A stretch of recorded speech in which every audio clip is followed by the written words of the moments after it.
Hey, welcome back. So I made this video very easy to watch. Just go into the description below. There you find a link to the timeline and you can jump straight to the workouts. But how did we end up here anyway? Well, at the beginning of the year, life has changed for us all tremendously. All of a sudden, the gyms were closed, clubs were closed. The way we do sports has changed for us all forever. Me as a personal trainer got emails, phone calls, people asking me, oh my God, what do I do now? I'm at home. I don't know what to do. And I'm like, yeah, well, and then they say, well, we watch some YouTube videos and we do some bodyweight training and stuff. But that doesn't cut it. If you normally go to the gym and you lift weights, you want something similar to do at home. Therefore, I came up with a solution. The TAURUS SelectaBell is a dumbbell you could use. And I did a review as well, and it's going to be linked up here once it's done. And the nice thing about it, it's an adjustable dumbbell, so you can have a lightweight or heavyweight depending on the exercise you're going to be doing. So in this video, I created a full body workout with these dumbbells. And for someone who's a pro, could do the whole workout at once, because it's a push-pull leg workout. What does that mean? Push means we do pushing exercise, everything we push away from ourselves. Pulling means everything I pull towards me, and legs, obviously legs. Therefore, all these sections are going to have 5 exercises, so in total it's going to be 15 exercises. You could do that all at once, then you've got your full body workout. Or you do that in sections, in days. So one day, let's say Monday, you do your push day, Wednesday you do your pull day, and Friday you do your leg day, all in this one video. The way you then do that, if you do only one section, let's say the pull, then you do all of these 5 exercises 3 times. So you do 3 times, so 3 sets. But more once we get to that section. So are you guys ready? I'm going to grab my selectable dumbbells and I'll see you in a minute. Okay everyone, so before we actually get into the workouts, I wanted to make sure that we're warmed up properly. Therefore, I put together a warm-up routine for you to follow. So the way this is set up is that the exercises you're seeing here, I want you to perform them 3 times back to back. So literally you do that warm-up routine you're seeing right now once, then again and again. And the weight you should be choosing is a weight that you can easily manage to do 10 to 15 repetitions of each of these exercises, right? If the weight is too heavy on one of these exercises, then just put them down and do these exercises without any weight. Or you could choose to do all of these exercises without weight. That works as well. Because majorly important by doing a warm-up is to actually get muscle groups moving. Weight is also important and resistance, but if you're a beginner, for example, then that weight might be too hard. So it shouldn't feel like exercise. It should really feel on a scale 1 to 10 in terms of exertion rate, anything between 2 to 3, maybe 4 at the highest. Okay, so after these warm-ups, you shouldn't feel like you're super tired. It should feel like, okay, I'm ready to go, right? In terms of how you should feel after warm-ups. Now, another question I get asked a lot of times is, why do we do a warm-up anyway? So warm up, or the warming up, where it comes from is that as we start moving, we're starting to increase our blood flow. Our heart rate starts increasing. Our oxygen consumption starts to increase. As that increases, our actual body temperature starts to increase. And because the body temperature increases as we warm up, that's why it's called warm up, to be quite frank. And now another thing is also that, especially here, when you can see the rotational squats, we want to make sure that we move our body in multiple planes and not just one plane of motion. And another thing is also that, you know, your joints have something called synovia. Synovia is something like an oil kind of type of thing. So it's a bit like you want to make sure that when you start an engine that all parts are moving very, very easily in your body. And now you can see we're doing some squats, right? So it's also important that we not just warm up our upper body, we also warm up our lower body, because the muscle group in our legs are the biggest one we have. So actually getting them to work out helps to increase heart rate and oxygen consumption and all that good stuff, which we need to be safe when we start exercising. So guys, are you ready? Let's go.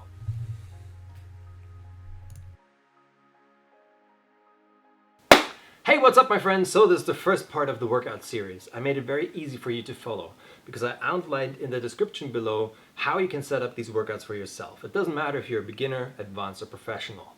Now, a good thing about the TAURUS SelectaBell, as you know, is it's super easy to get the exact weight you need very quickly. so you've always got it on hand.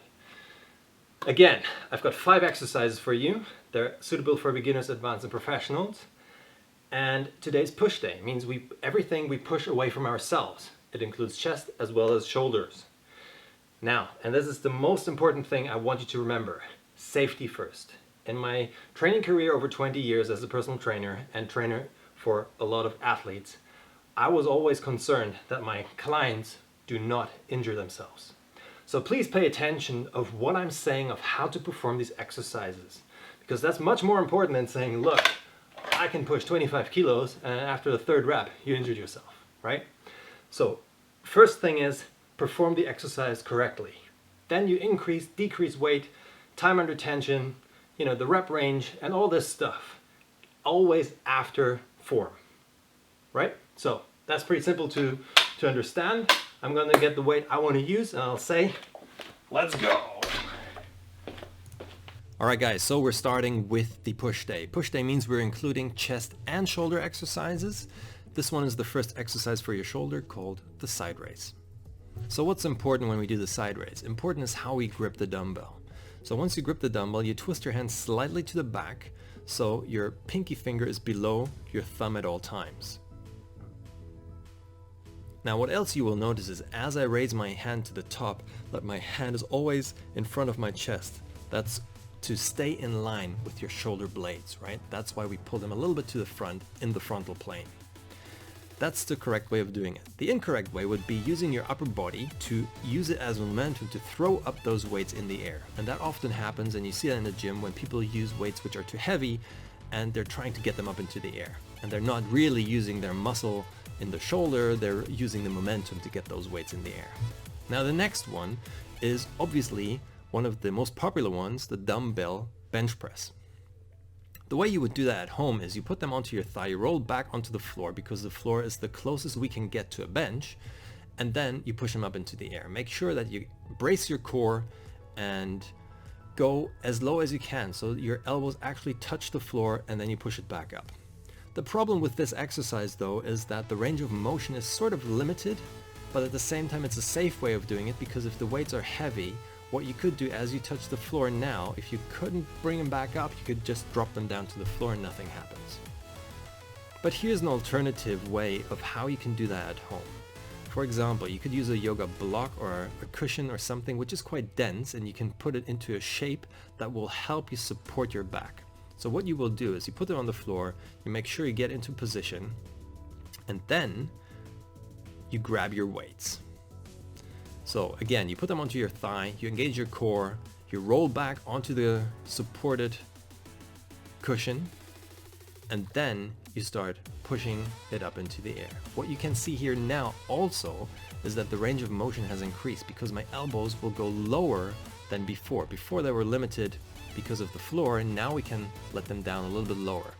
You could now argue that it is a bit of an incline bench press, and yes, that is the case because we've got an elevation maybe of 5 to 10 degrees, but it isn't as prominent as a proper incline bench press. So therefore, that's the alternative of how I would perform this exercise at home.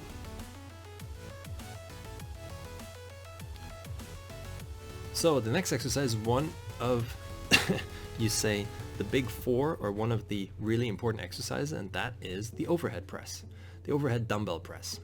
So what's important here? Important is that we keep our elbows always, again, in line of your shoulder blades. So you will see here, so not on the side, you pull them a little bit to the front, and then you start pressing the weight over your head. So that's the correct way of doing it. Your elbows are slightly in front of your body to ensure your rotator cuff is safe by performing this exercise. And make sure you've got a big range of motion, so you bring those weights all the way down to your shoulder and push them all the way up over your head. They don't have to touch over your head. Sometimes you see that happens mostly when the weights are bigger that they touch. Now, what you shouldn't be doing, as you can see here, is pushing the weights behind your head. You don't want to push them behind your head. They should just be going over your head. That's why it's called overhead press and not over behind your head press, right? So again, making sure to keep your shoulder blades and your rotator cuffs aligned and safe. Bring those shoulders to the front and push it up. Now, the next one is called the UCV raise, the upper chest V raise. Now, what you can see, and that's why we call it upper V, right? That's the one we're trying to train. As you can see here, I'm touching my chest. And that's also something I always say when you're performing an exercise just on one side and you really want to see which muscle is targeted, then you can use your other hand to sort of touch that area and see what is really working, as you can see here. And you can really feel that muscle working, right? It's your upper chest in that case. What you do is you grab that weight and you draw an imaginal line, a diagonal in front of your body as you raise that weight to the top. Make sure that you lock in your elbow, just like you can see here, and then you raise it to the top. Don't let your elbow, it's not a bicep curl, it's like a straight arm diagonal overhead raise. So the next one is called the dumbbell power clean over. So you grab it with both hands and then you push it up onto one shoulder, press it over to the other and bring it back down to the floor. Now, obviously this is not a just, so to say, push day exercise. It's like a full body exercise. And I want to give you this kind of option for a more metabolic approach, because your heart rate is going to go up doing this. And we have that little push in the shoulder as well as, you know, back and legs. Everything is involved. So it's like a full body exercise focusing on a push over your head. And this one gets you really going. And it's one of my favorite exercises. You can really do this to get your heart rate up by performing 15 to 20 repetitions of this. So there you go. Hey, welcome back everyone. So today's day 2. Today is pull day. Everything we pull towards us. Again, we need the TAURUS SelectaBell. And I've got 5 exercises for you. These are suitable for beginners, advanced, and professionals. Now, just keep in mind, if you're a beginner, your rep range is anything between 10 to 12 reps. If you're intermediate, anything between 6 to 8, maybe even 10. If you're a professional, anything between 4 to 6, maybe 8 reps. Now, how do you determine what is your best rep range? Now, first of all, you will know if you're a beginner, if you're just starting, or if you're professional and there's a couple of years in of your training. But then, when you try to select the exact weight you should be using, let's say your rep range is 8, then you need to grab the dumbbell and whatever exercise we're doing, you need to be sure the form is on point. That's the first main important thing. And the second thing is to rep out 8 reps with that weight. Should feel like at the end of the 7th or 8th rep that you're somewhat fatigued. If you could now continue to another 10, 12, 40 reps with that weight, you know that weight is way too low for you and you're more in the strength endurance rather than power or strength training, right? So that's just something to keep in mind. I'm going to grab my dumbbells now, and I'd say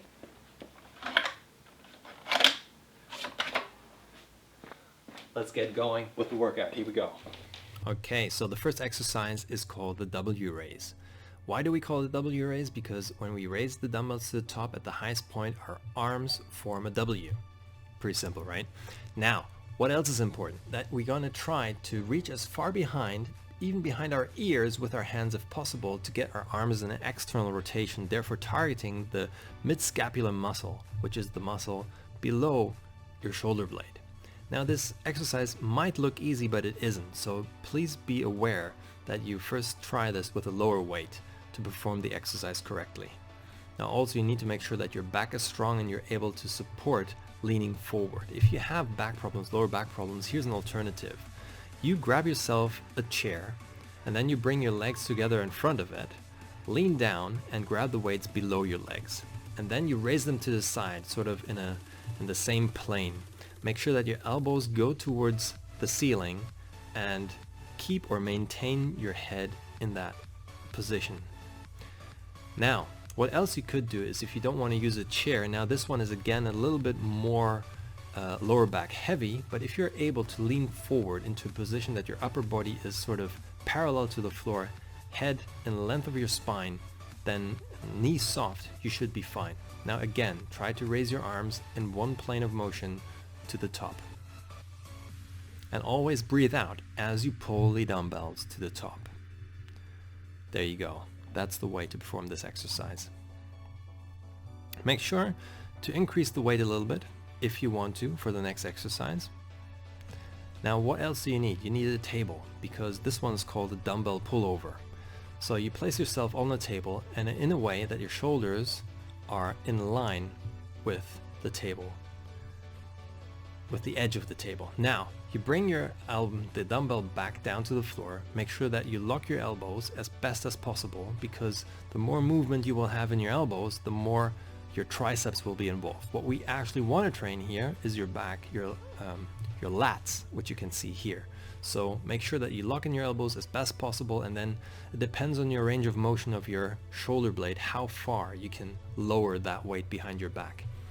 An alternative would be to use a cushion or something hard like a mat to elevate your upper body a little bit, to be able to do this on the floor if you don't have a table like I showed you in the first exercise.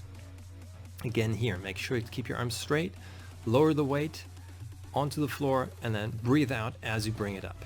Again, make sure that your lower body in terms of your bum, thighs, legs, everything, and core is engaged to support this exercise. Then on the way down, you just grab the weight and put it safely back onto the table. Okay, here we go. The next exercise is called the Romanian deadlift.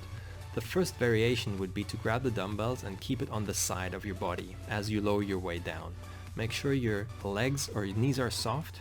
You're pushing your bum to the back, and on the way up, you bring your hip to the front. So you engage your bum as you push all the way up. Now, the other variation is bringing the dumbbells in front of your body. This is closer to the actual deadlift and therefore a little bit harder.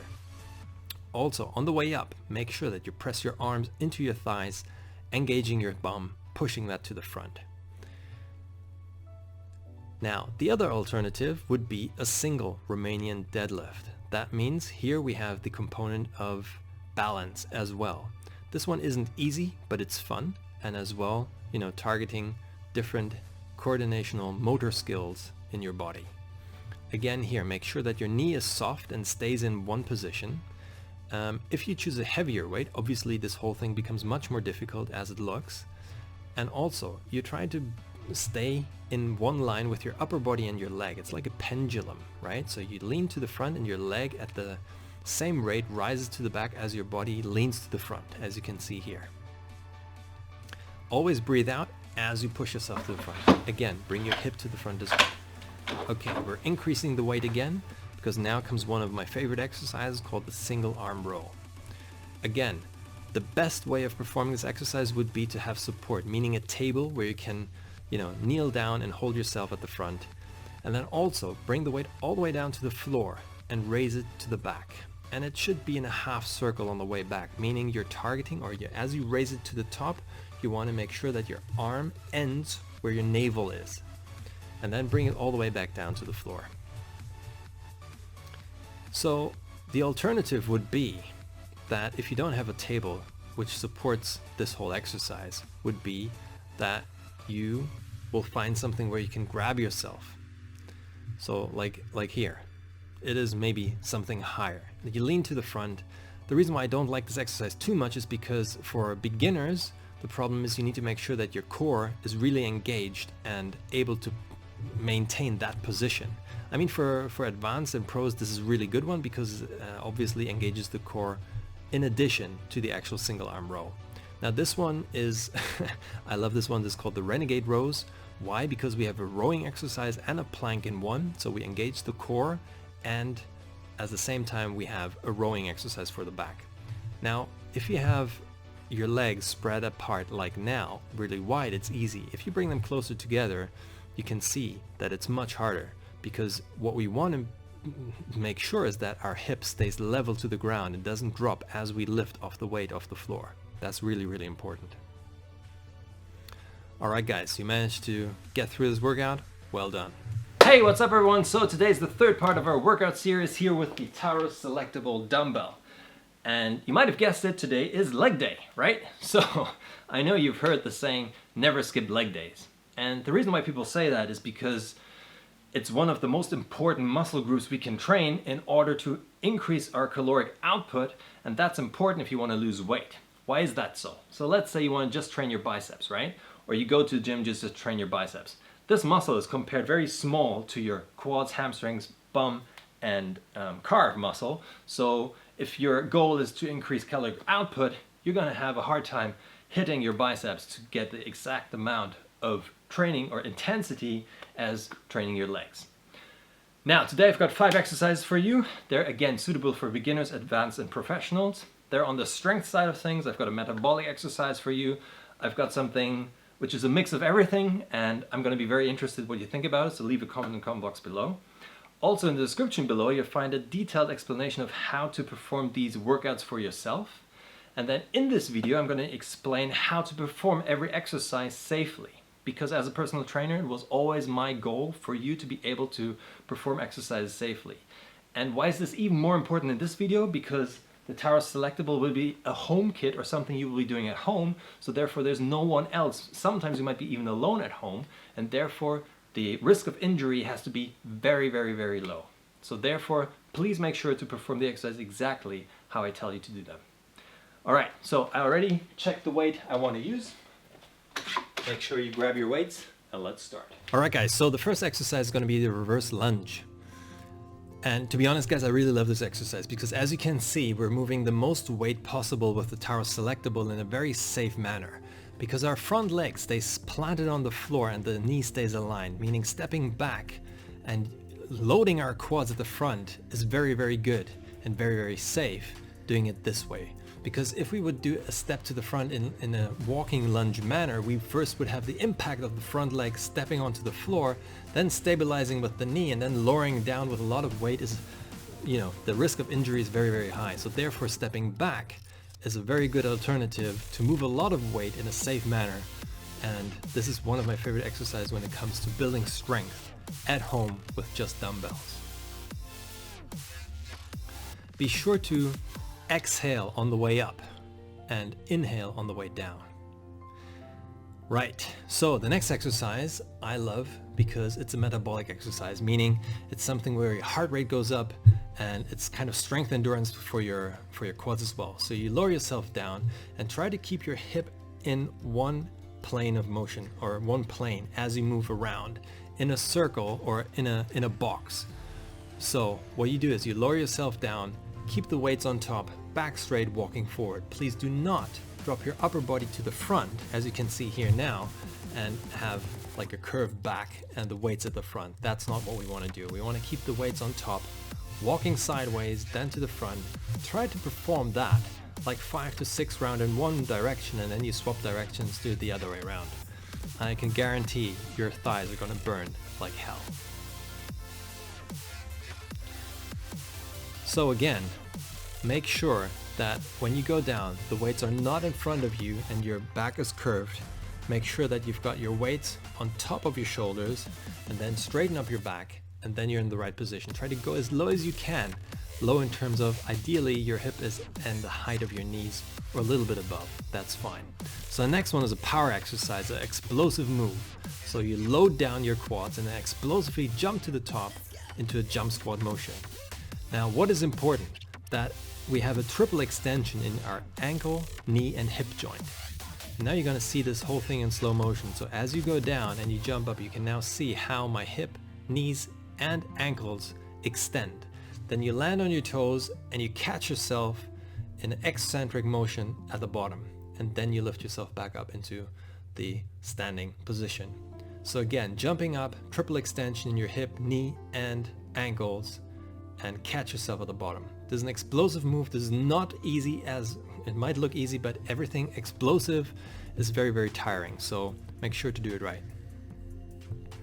The next one is called the Bulgarian split squat. So what you need is something where you can have that your back leg is a bit elevated, like a bench or something like that. Now this isn't ideal because it's quite soft at the top, but we're at home. We might not always have the best. So what else is important? That you keep your body upright as you go down and your knees at the front and back are bending more or less in the same manner. Now an alternative would be to bend forward. Therefore, we're loading more our posterior chain because as we push our hip to the front, as you can see here, it's a bit like a Romanian deadlift sort of motion. Our hamstrings and bum are really involved as we push our hip to the front. So that's an alternative for the Romanian deadlift. So there's an alternative for the Bulgarian split squat, as you can see it now. The other option would be you put your leg on top of the bed or something higher. That's how you would normally perform it in a gym. You put your leg onto a bench, and here you have a double pump at the bottom. So this is a bit more a metabolic response as well. So you're going to get tired doing this very, very quickly. So this is the last exercise. This is called the courtesy lunge, or cross lunge or crossover lunge. So you swing your back, you swing your leg in a half circle to the back, and then you try to lower yourself down until your knee hits the floor. And ideally, you keep your knee behind the front leg. So you don't want to swing it too far around that your knee is on the same height as the ankle of the front foot. So that's one thing to keep in mind. The other thing is keep your upper body as upright as possible, as you can see here. This is really good for the inner thigh, because that's one of the areas women like to train. So this is one of the ones I would recommend for you to do. Okay guys, that was it. Thank you for watching, and I hope you had a good leg day. Alright guys, so this was the full body workout here with the TAURUS Selectable. Again, big shout out to the sponsor for sending them over. And if you haven't, please consider subscribing to this channel, punch the like button, leave a comment in the comment box below, and I'll see you guys next time around.